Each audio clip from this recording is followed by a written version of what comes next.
Hey girl, what's up? Oh, is it gonna come out this way? I think you're like sideways. Oh, so I need to turn it. See, I thought you needed it that way. Oh, then it's gonna come out weird. I don't know. We'll see. Is this weird? Is this weird for your video? No. It's not? Okay.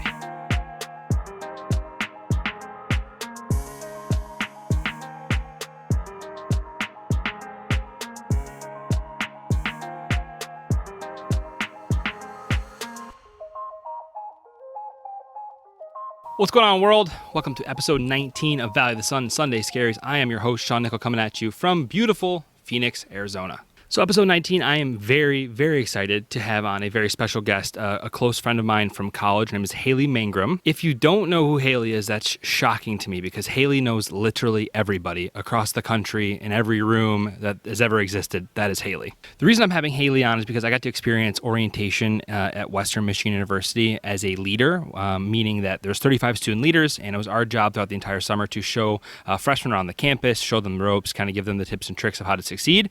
But more importantly, the orientation group as a whole got to have a very, very unique experience. I come from a very small town, predominantly white, and it was the first time in my life where I was surrounded by a lot of different cultures, different sexual orientations, different ethnicities. It was running the gauntlet essentially of immersing myself into different types of people. And one of the people that really stood out to me and checked me hard all the time was Hailey Mangrum. She kind of showed me that my view of the world was a little off.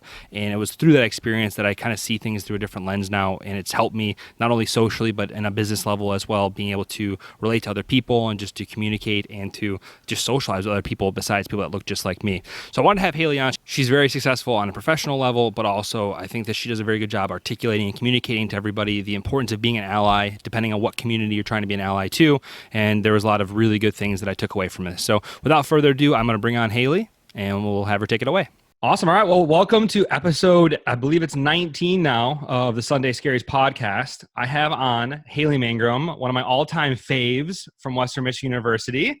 And I'll turn it over to her to just talk about who she is and what she's been up to. But Hey, Sean, thanks for inviting me to this. Yeah, of I course. love this. Like, obviously, I love talking, which is kind of like what I do now full time. So I'm a consultant. Perfect.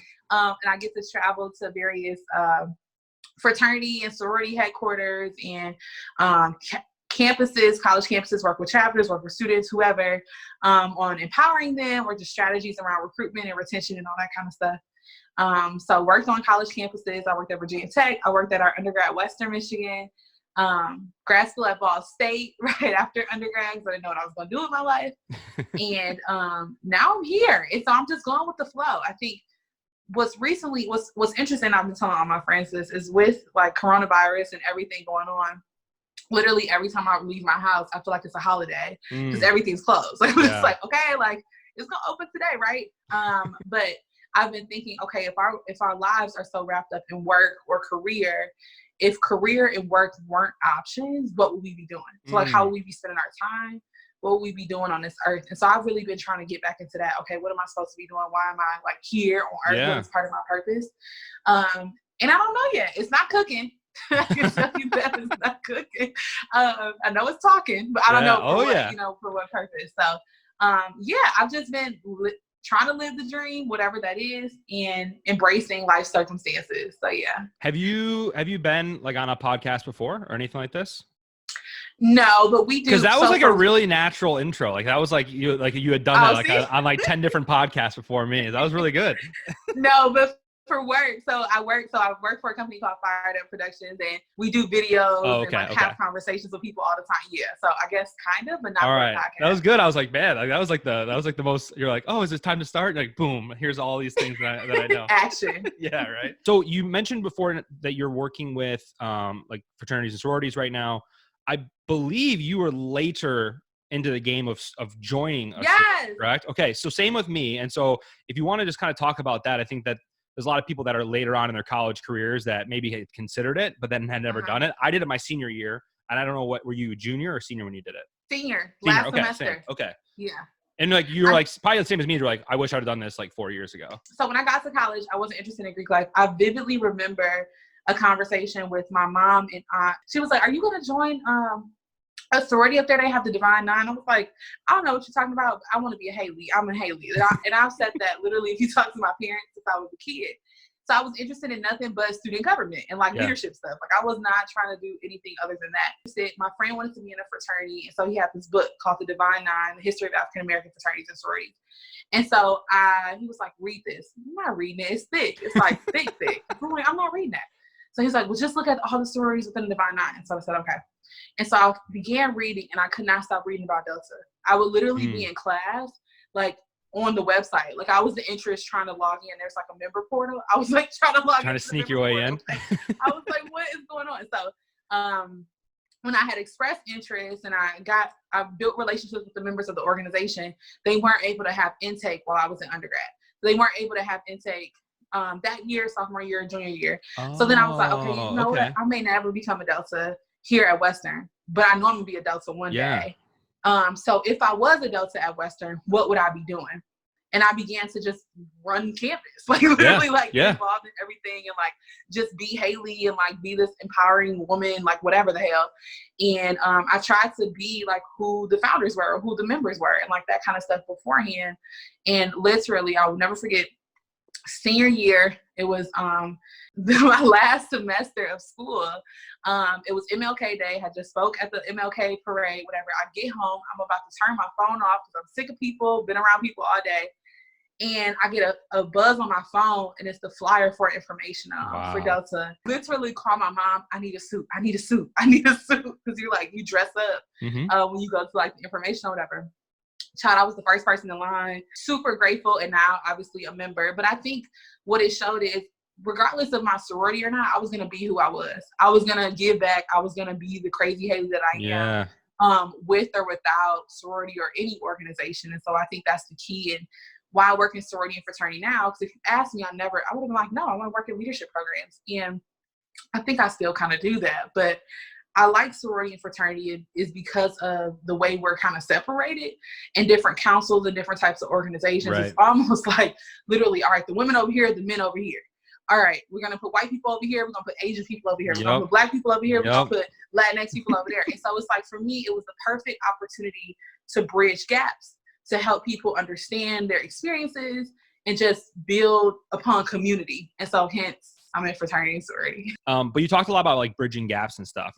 And I mentioned this, I want to say it was a couple podcasts ago, but I really owe a lot of like my view on the world to orientation, just because it was my first time being immersed in a culture like that, and just multiple cultures.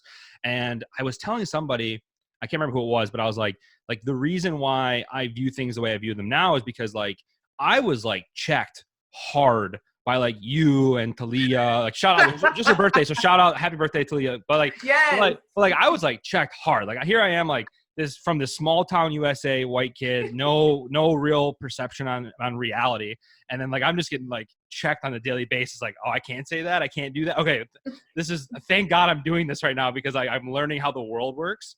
And so it's kind of here that's cool to hear that you are currently like, that's the view you're taking on bridging all the gaps. I think it's super important, especially with how crazy the world is getting right now, because not everybody that grows up like me gets to have an orientation experience.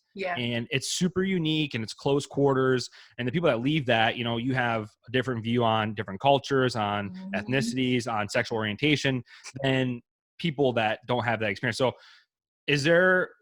how would you be able to give everybody the orientation experience, like without having everyone go through orientation? Like, have you given any thought to that at all?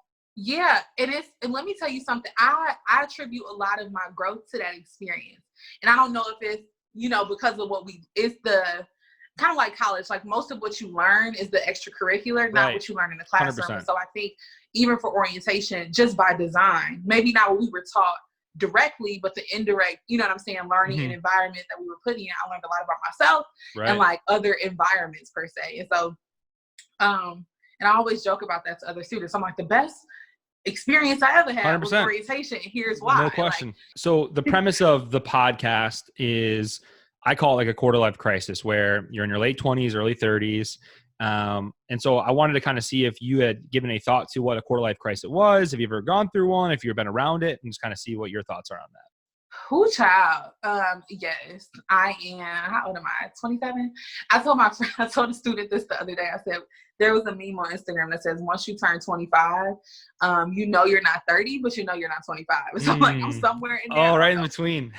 Yeah, I'm like, I don't know what I am, but I believe I'm 27. I have a career, and it's like it's what I always said I wanted to do. So I'm like, okay, what's the next step? Like, what's coming after this? Am I supposed to own a home? Am I supposed to have this nice thing? Am I supposed to move back and be close to family? Am I supposed to just travel all over the world? So I think I've been having like, and my friends, we talk about it a lot, like where are we supposed to be right now, and where we thought we would be, and where we are, and like all that kind of stuff. So I think it's real. It's a real feeling. I'm reminded when I work with students and they talk about something I have no idea. I'm like, oh, I'm not 21 anymore. Like I really, like I keep thinking I'm like 21 or 22, and it's like, no, sis, you closer to 30. Yep. Like no. But I don't know. So I think it's just like it's real. The pastor just talked about this today. It's like rip up your list. And so I listen to Mike Todd from Transformation Church, but he talks about like the sermon he's talking about now is rip up your list. So what you think you're supposed to do, like rip that up and go with the journey and trust like God is faithful. And so I've been like leaning into that more and like, you know what? I said I always wanted to be a consultant. I'm a consultant.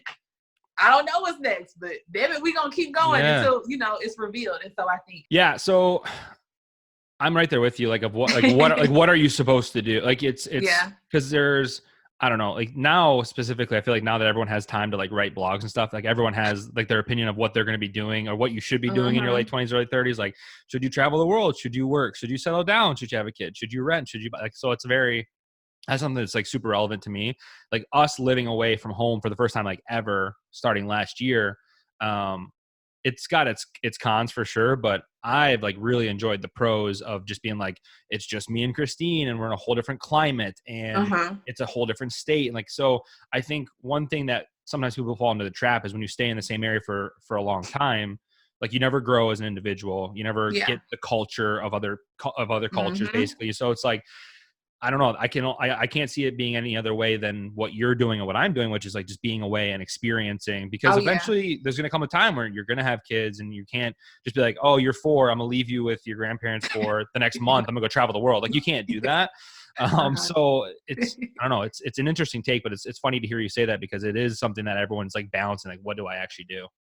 And I even asked my mom, like, even when we figuring out, okay, I don't work for tech anymore, so I work remote, and that means I could live anywhere. So I only have 2 like non-negotiables, and that is to be near an international airport, like within distance.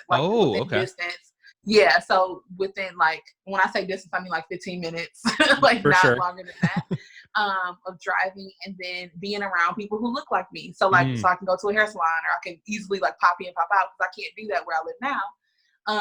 You can't go down to the barber shop, with the down in small town USA. Right, they can't do this. Can you take care of this? Take care of this for me? Anyway, I remember when I was considering moving, and I'm like, okay, do I want to go back to Michigan? Maybe this is my chance to be near family. And so I wanted to get my mom's perspective on it. And she said, girl, don't come back home. Like, she was like, if I could leave, I would leave. And so I was like, that's good. Well, I'm gone. Like, Mama said it was okay, so I'm good. Because that was the only reason I was going to be in Michigan, was be closer to family. So, yeah. I think a lot of people think about the things they wish they would have done. And so it's cool that she was supportive to tell you, like, no, just don't come go home. for it. Because home's always going to be there. Like, you know what I mean? Like, it's right. Which is, it's cool to think too, but it's nice to be able to take chances, because the worst case scenario is you just have to go back home. Like if you were to go home now, like the worst case scenario is like you missed out on 2, 3, 4 years of you living your life. Yeah. So the other thing that I told you I did want to touch on, and we can kind of end with this, because I think it's super important. And I think we joked around in the beginning of like, where I'm from, where you're from, like, and me having like orientation and all that stuff. Like I've been set up to finally see the world through other people's lenses. And like, I don't know, I'm very blessed with that opportunity, because a lot of people that I grew up with, they just haven't had that. And so we talk about the concept of being an ally. And I think that you posted something a couple of days ago that was like really powerful about, it's tough for people like me to check my friends and family specifically. And I was just kind of curious, why do you think that is? 'Cause I think it's 100% true. Like I'll hear my family or my friends say something and I won't immediately check them. So I was just wondering if you thought or had any views on like why we don't check our own people.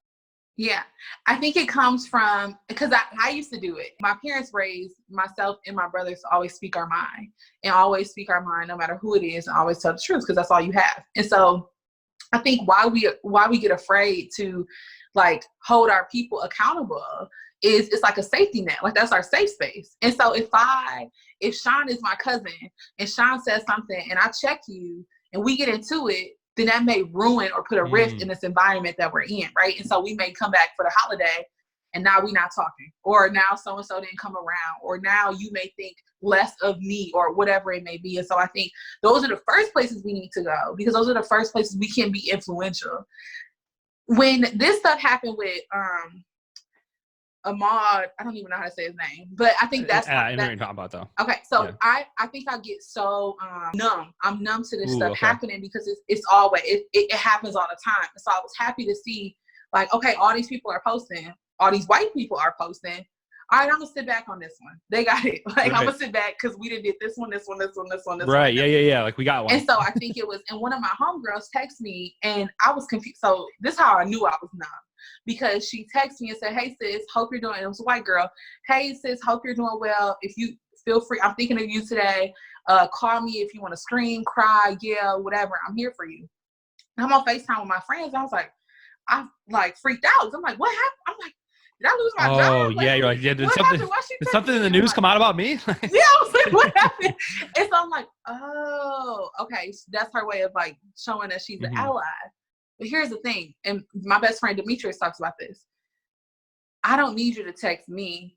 I need you to text your uncle or your cousin or the people who are in these systems or the people who are perpetuating these systems. I need you to use your like privilege and whatever you're being an ally for. So like for me, I'm a huge advocate and ally for trans people of color. And so I think about that experience in my home environment. We don't talk about that. I didn't learn about that until I got to college. And so when people say stuff, then I have to go like check them appropriately, right? Like, and sometimes it ain't no appropriate way. You just got to do it. But, or hold them accountable or ask, hey, why'd you say that? Or, okay, tell me more. Or why can't they have kids? Or why can't, and so I have to get into that space. But that's me advocating for them. Me going to the march isn't being an ally because I'm around people who support it. Like, duh.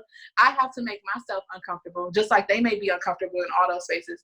If I can leverage one part of my privilege to help somebody else get ahead, that's all I have to do as ally. And so I think the huge piece is action, and it takes sacrifice, right? Like it takes sacrifice. We have to be willing to get in an argument or disagreement, because you don't have to be yelling. Like it doesn't have to be this bad thing. It's just, all right, we're going to have this conversation. So what do we have at risk?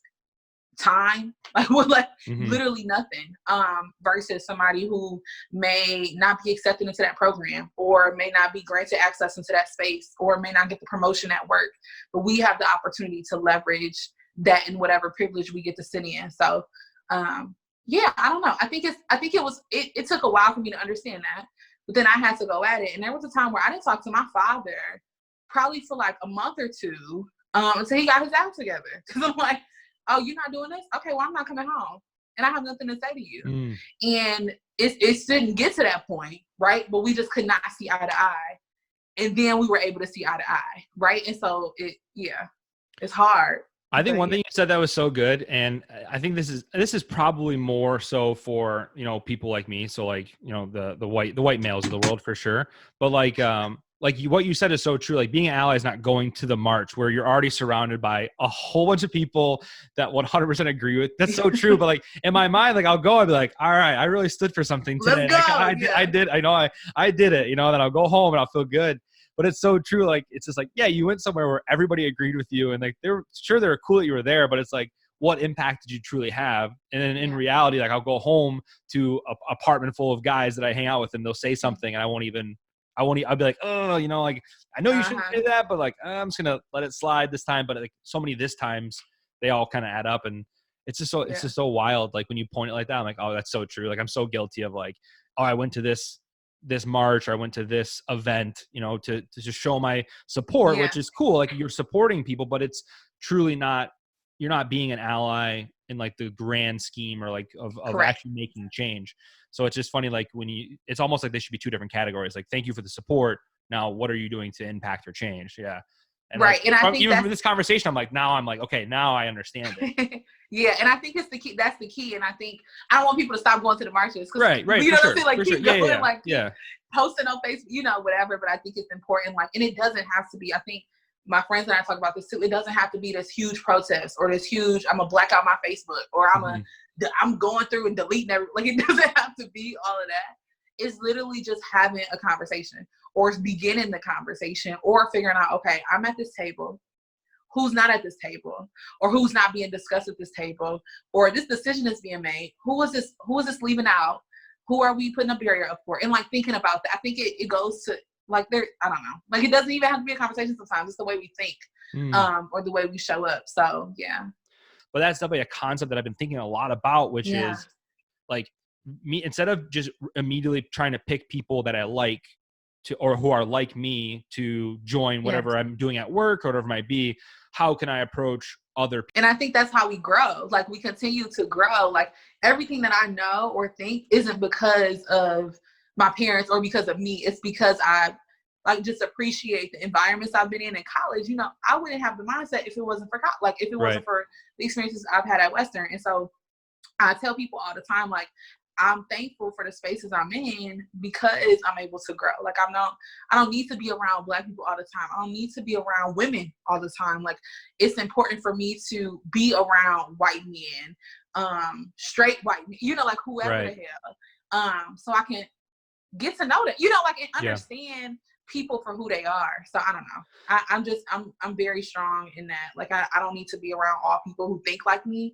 or who are like me. Like I want to have provoking conversations, thought-provoking conversations. And I think of that more on a business level too, where I feel like there's so like when businesses actually really expand and they grow, it's because they aren't all like in this one train of thought. Like when you have like 10 people with the exact same experiences in a room, like, yeah, you're going to arrive at an answer, but is it the right answer? We don't know because we have no one in the room challenging. We have no one in the room going, hey, I understand like that marketing campaign. However, did you understand like it's like incredibly offensive to like 25% of the people in the world? And like so many of these ads get rolled out where you can just tell the entire room is on a one-track mind or have one set of experiences.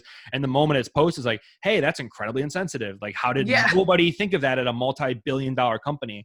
And so that's one of the things for me that I think about on a business level where socially, like I feel very blessed that I've had that, but I know even on a business level still too, I still don't see enough people in the room to really give us a diverse opinion, because when there is a diverse opinion, that's usually when the best idea comes to the top, and that's the most diverse companies always win. And it's so funny to me that we continue to see companies not be diverse and they continue to like either stay the same or like barely go up when you can really shoot up the right way. So it's funny.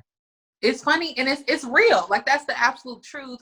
My friends say this. I forgot who. Some probably famous old person probably said this a long time ago. But this quote: "All skin folk ain't kin folk." And it took me a while to realize that because I'm like, "Oh, that Black they gonna be down for me." And it's like, "Oh, you had a different lived experience than me. Great. We don't think the same. You know, whatever." And so I think even with spaces when we talk about rooms, like, okay, maybe the room is let's say all Black people or all Asian American people, like whoever.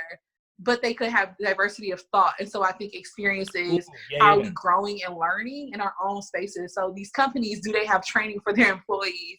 What is the education around growth and strategy when we think about thought or processes or whoever, our clients, like who are we serving?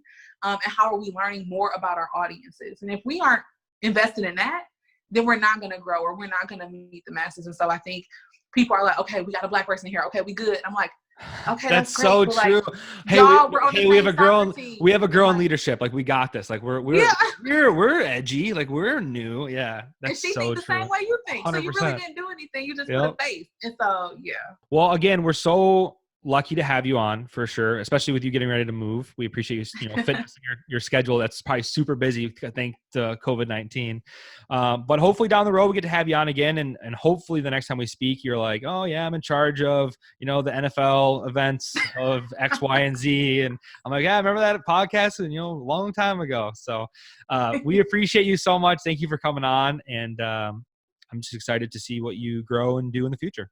Thank you, Sean.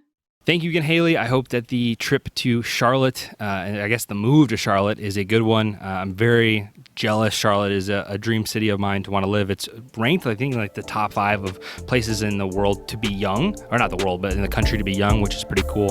So I'm sure that you'll just thrive in Charlotte like you always do. Thanks again for just kind of talking the importance of just being an ally, depending on what community you're trying to be an ally for. It's not all about the marches. It's sometimes more about just the conversation you have with people that are like yourself. And that is something that really stood out to me and I really took away from it, which is amazing. I've had a blast with these last couple of podcasts. It's really a lot more beneficial for me to interview people because I think that it just gives a different perspective, and it also makes me realize how many different people are going through a very similar situation as myself when it comes to the quarter-life crisis. I think that we all have taken our turns going through it, but it's nice to hear from people that are going through it, but they're also very successful as well. Until next time, stay healthy, stay distanced, just keep doing the quarantine thing as we slowly move our way into a normalized society. I am finding a million things I didn't realize I could even do at home and around the house, and I hope that you are as well. From your friends over here in Phoenix, Arizona, welcome to the Valley of the Sun.